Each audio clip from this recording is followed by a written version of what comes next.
Sama dengan Bapak Haji Dhani Iskandar di kediaman beliau. Terima kasih Pak untuk segmen 2 ini Pak ya. Ya, terima kasih. Segmen ini kita akan berbicara yang lagi hangat nih Pak terkait politik di Kabupaten Nunukan. Akan ada kontestasi di 2020 Pak, pemilihan Bupati Kabupaten Nunukan. Salah satu yang santer beredar adalah Bapak Haji Dhani Iskandar. Bagaimana sesungguhnya kesiapan dari seorang Bapak Haji Dhani Iskandar untuk maju menjadi calon Bupati Kabupaten Nunukan? Ya, terima kasih ya Pak Yasir sudah memanggil kita. Tentu kita sudah menyampaikan, sudah melalui proses, sudah melalui pendaftaran, artinya berarti kita sudah siap untuk maju dalam konstelasi politik pilkada tahun 2020. Artinya Pak Haji Dhani ini siap jadi Bupati Nunukan. Jalan. Bagaimana Pak komunikasi politik yang sudah dibangun Pak menuju pilkada nanti? Kalau kita sih kan komunikasi tetap cair, ya situasi keadaan juga politik selama ini juga bagus. Artinya kita bersama-sama partai-partai saling berkomunikasi, walaupun kita kan semua kan di DPR semua ya. Artinya ya walaupun kita ada persoalan, tapi kan sedikit-sedikit menyinggung politik. Artinya komunikasi cair sih. Komunikasi saat ini cair Pak ya. Tapi di luar sana seolah-olah ini sudah mulai Pak, sudah mulai. Ya biasalah, namanya politik kan dinamis. Tentu kita harus juga meyakinkan dia kepada bahwa kesiapan kita sudah siap. Saat ini komunikasi Bapak ke partai-partai di luar Partai Demokrat Pak, seperti apa kondisinya? Ya semua kita lakukan. Kita tidak membedakan, kita semua lakukan komunikasi. Artinya Bapak masih membuka peluang ini untuk bersama-sama. Bersama-sama membangun komunikasi. Insya Allah semua pasti ada titik temunya. Kalau kita saling saling bersama dan kemudian memutuskan sesuatu itu dalam suatu rapat yang kita sampaikan pada saat ini Pak. Kan banyak yang menginginkan Bapak ini akan maju dan Bapak juga memutuskan tadi bahwa insya Allah akan maju untuk 2020. Apa alasannya Pak, seorang Pak Haji Dhani akhirnya ingin maju menjadi calon bupati?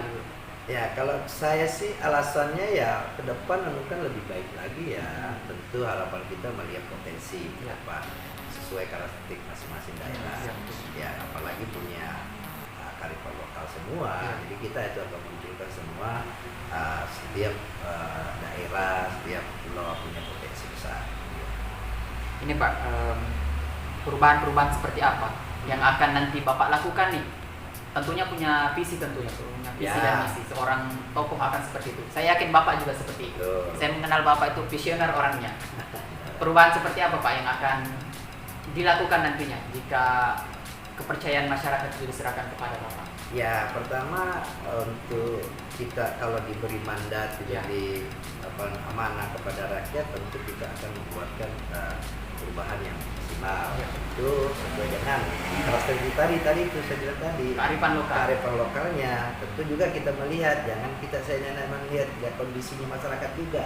Membangun harus sesuai dengan kondisi masyarakat. Kalau dia kondisinya gotong royong, kita bagaimana kita mulakan dengan membangun gotong royongnya? Karena kita ini budaya timur ya, tentu gotong royongnya luar biasa. Tinggal dukungan, alokasi sebenarnya. Artinya pembangunannya lebih kepada kearifan lokal dan melihat potensi. Iya, melihat potensi. Artinya sebatik akan dibangun seperti apa potensi sebatik? Ya seperti karakteristik masyarakatnya. Wilayah 3 wilayah 3 juga dengan sumber daya alamnya luar biasa, dan kemudian kaya juga pertanian organiknya luar biasa. Jadi ya sesuai dengan konstelasi masyarakatnya yang ada di sana. Dan itu konsep itu sudah ada di Bapak. Ya ada, tapi kita belum bisa munculkan. Karena sudah keliling Pak ya. Karena kita harus menikmati sesuai dengan harapan masyarakat. Dia juga yang merasakan, dia juga menikmati, dia juga yang akan salah satu yang membutuhkan juga nanti. Artinya pembangunan yang ada bermuara kepada kepentingan masyarakat. Iya, harus kepentingan masyarakat. Terkait rekomendasi Pak. Tentunya Bapak saat ini menduduki sebagai Ketua DPC Partai Demokrat. Bagaimana keyakinan seorang Pak Haji Dhani untuk mendapatkan tiket dari Partai Demokrat?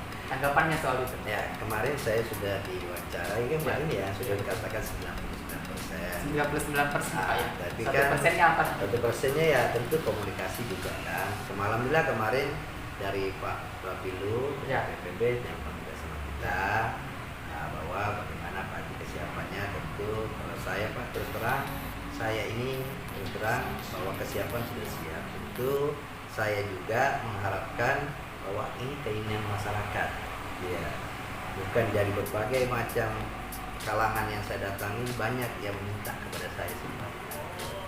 Terkait wakil Pak, Ya, di mana wakilnya seorang, jika ada yang bertanya siapa wakilnya Pak Haji Dhani ini, seperti apa tanggapan? ya kalau saya sih kan masih menjajaki ya, memang sih beredar ada dua, Ya. tapi kan tentu yang mana bisa menerima masyarakat. Ya harapan kita kan kita mau jadi wakilnya bukan setengah, ya kita tidak mau tengah-tengah. Wakil itu bagian dari masyarakat juga, harusnya perlu duduk bersama semuanya.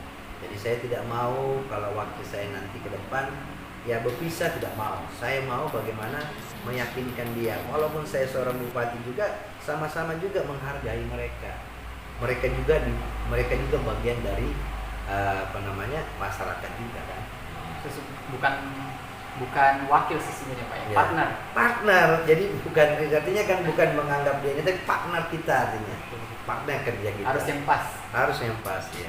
Harus yang bisa sampai 5 tahun Pak. Ya harus, insya Allah. Kan sebenarnya kan tergantung kita, tapi kan semua masyarakat itu, semua kita itu kan tergantung diri kita sebenarnya ya. Kalau saya sama Yasir, ya kita bisa, udahlah Yasir, kita kalau begitu aku juga yang lemah deh, enggak apa-apa. Yang penting kan bisa kita ajak komunikasi dengan baik. Partai yang Bapak kendarai saat ini, Partai Demokrat Pak, ada tahapan-tahapan penentuan calon itu seperti apa? Kalau penentuan calon kan sudah ini kita sudah bupatinya atau calon bupati? Untuk calon bupati. Oh, kalau kita kan tinggal memilih aja. Ya, artinya kan kemarin kita sudah mendaftar sebagai calon bupati, yang kemarin itu kan tidak ada yang daftar calon wakil bupati. Ya. Nah, kita tinggal diberi rekomendasi kepada pusat agar cepat memilih dengan wakilnya. Ya. Dan itu sudah dilakukan.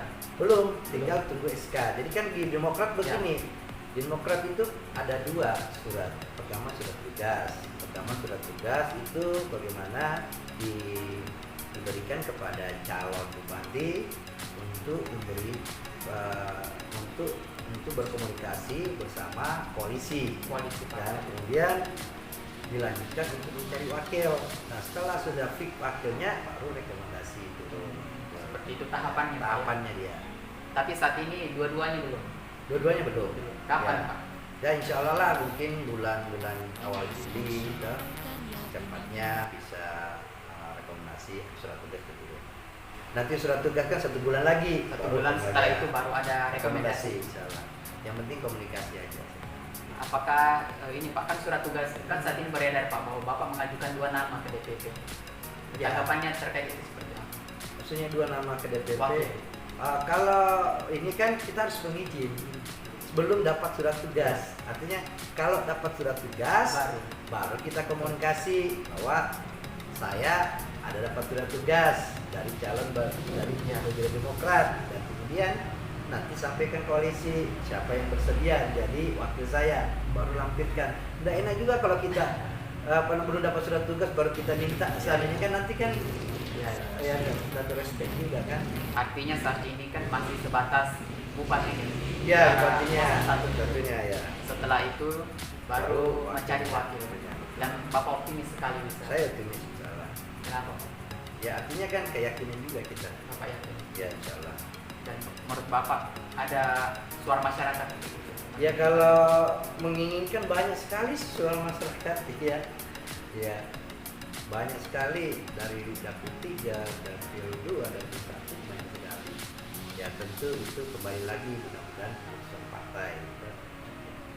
Dan Bapak apapun keputusannya siap aja Pak yang menerima? Ya siap, tapi kan sesuai dengan pertimbangan apa semuanya.